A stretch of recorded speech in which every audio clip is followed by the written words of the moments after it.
তো বিকাশে যা গেছে গা। ধন্যবাদ ভাই। ভাই আমি নতুন বিকাশ খুলছি, আমার বিকাশে 10টা টাকা দেন না? ভাই গেছে গা। ধন্যবাদ ভাই। এই স্যারা কি করতেছে? ভাই আমি নতুন বিকাশ খুলছি, আমার বিকাশে 10টা টাকা দেন না? ধন্যবাদ ভাই। আমি তো কিছুই বুঝতেছি না।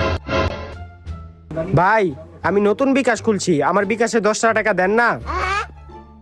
ভাই গেছে গা। ধন্যবাদ ভাই। ভাই আমি নতুন বিকাশ খুলছি, আমার বিকাশে 10টা টাকা দেন না? ধন্যবাদ ভাই। ভাই দাঁড়ান। হে ভাই কি হইছে? ভাই আপনারা কতক্ষণ যাবত দেখতাছি আপনি সবার থেকে বিকাশের থেকে 10 টাকা করে লইতাছেন, এটার মানেটা কি ভাই? ও আরে ভাই এটাই তো আমার বিজনেস। মানে কি এর বিজনেস? ও তাইলে দেখেন, দৈনিক আমি 100 জন মানুষের তে 10 টাকা করে বিকাশ